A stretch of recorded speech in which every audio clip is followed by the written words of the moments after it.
Now, shareholders for American Airlines are outraged at a recent decision to give its employees a raise. Oh my God, how could they? How could they give their employees a raise?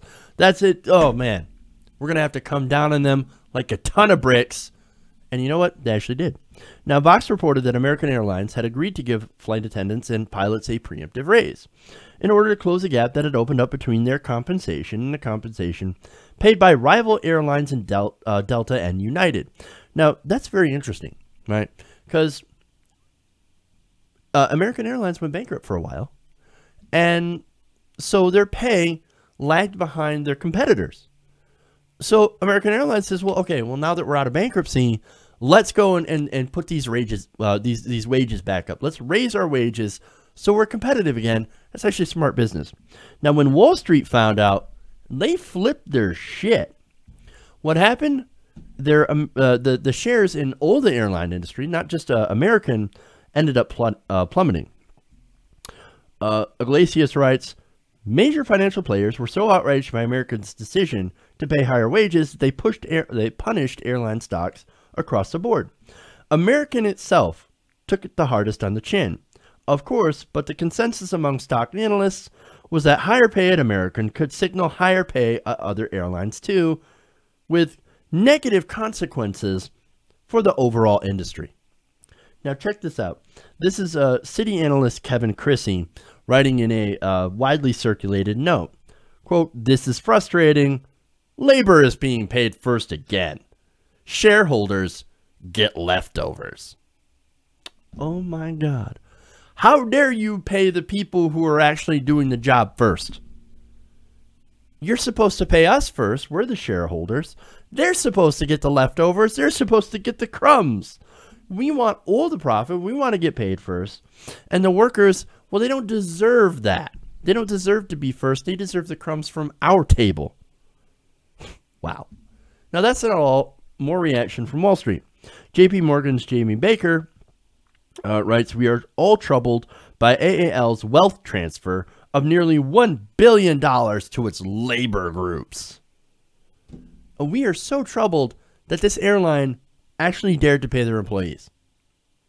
How dare they? How dare they actually pay labor? We don't pay labor. We don't want them to pay labor. No, we want them to do is we want to pay us. We want them to pay us. We want them to pay these shareholders, these investors. That's what we want. You know, it actually does kind of help you pay your employees, though.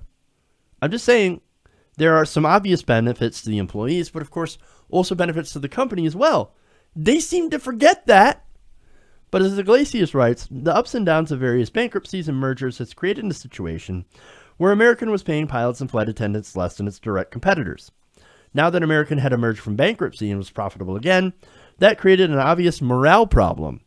What's more, while the unions had no way to force a raise in 2017, the collective bargaining agreement is set to expire in 2 years, so ultimately a showdown was inevitable. By that view, the raise represents America making a demonstration of good faith to its workforce to keep people happy and set the table for an eventual negotiation. Oh my God, how dare you make your employees happy?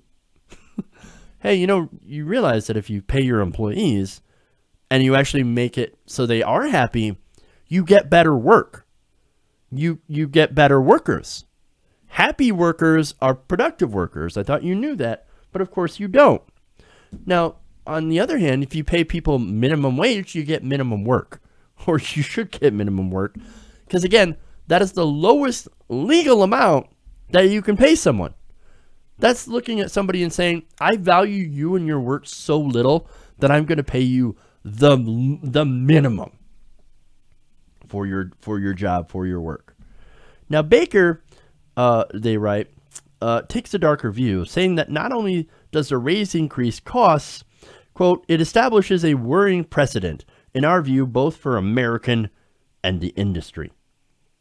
So the primary view here is, look, if we give the workers a couple of dollars more, well, that's a couple dollars less for us. And we want more and more of that pie. Now, maybe in the short term, it's good for investors, but it's not good in the long term. See, if workers have more money, they will spend more. And that is good, not just for you, it's good for everybody. They have more money, they will buy more goods, they'll even buy more plane tickets. Maybe they'll fly United. It makes sense. I'm sorry, fly American. I keep going back to United for some reason. Now, as for the precedent, well, the precedent has already been set, and the precedent that we have now is the one that is dangerous, and that is the status quo. A report last year from the Organization for Economic Cooperation and Development shows that both in the United States and other rich countries, workers as a whole have been receiving a smaller and smaller share of national income, and again, that's because of neoliberalism, right? Now, I make the argument of neoliberalism, the legacy of the Reagan tax cuts, but of course, it is happening in other places as well. So it's that great, so-called great conservative comeback and corporate takeover combined with neoliberalism. Now, Iglesias seems to have his own idea, and that is the trend of worker income decreasing is what amounts to a management fad for treating workers poorly. That's his view.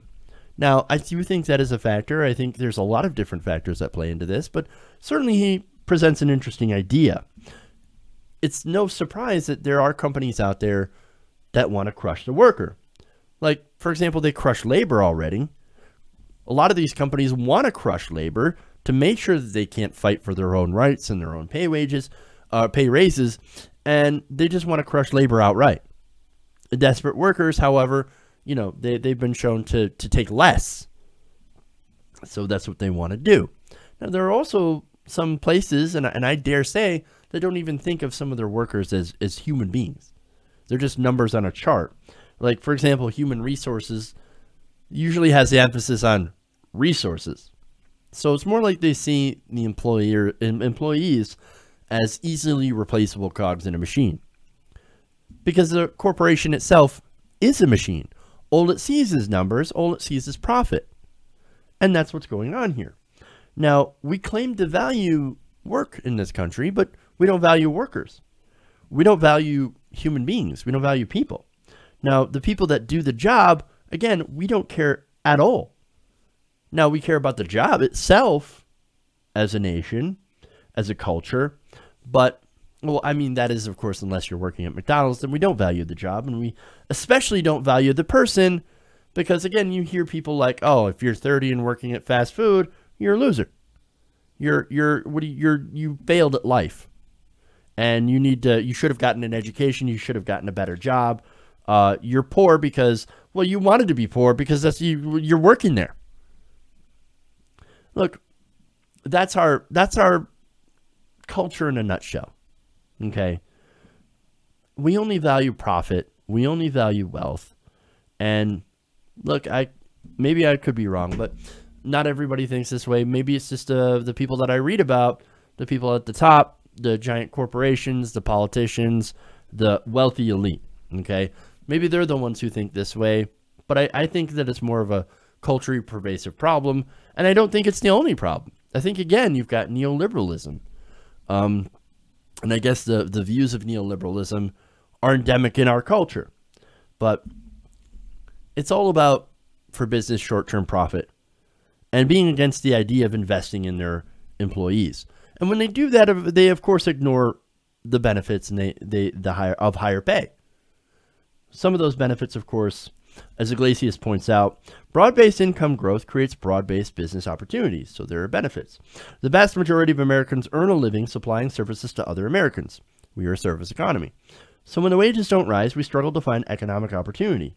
As the rich get richer, they still find limits to what they can realistically consume, plowing money instead into the financial assets.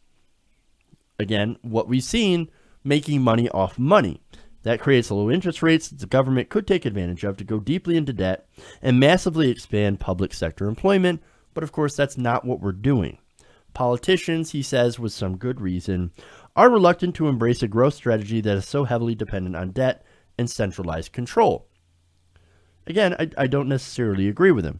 But on his main point, as far as, hey man, the rich keep putting more and more money into money, where this money should instead go to the middle class and to growing the middle class. It's like what Nick Hanauer said during his TED Talk, right? This guy was a billionaire, venture capitalist, pillow manufacturer. The guy's like, hey man, I got billions of dollars, but I only need 2 pillows. I only need like 3 or 4 or 5 pairs of pants. That's it. I'm not gonna be able to buy enough pants or consumer goods to be able to make up for not having a middle class. As a result, like, I don't need to spend all my money because I already have everything I need. I really don't need any more. I don't need any more money. I don't need any more wealth. So I've got enough. So some of that wealth needs to go back to the middle class so that they can buy these things and so they can make up for what I cannot do. So there's that. I mean, again, same thing with, again, consumer goods, cars, pants, pillows, shoes. Look, for cars, for example, you can only drive one at a time. Houses, you can only live in one house at a time. Okay? The point is that you need a middle class to consume products and drive an economy. We do not have that anymore. Our middle class has shrunk. It's almost gone. It's been destroyed by Reaganomics, by trickle-down economics, by neoliberal policies on trade and corporate profits. Now, if you want to get back to that, there's some ideas here.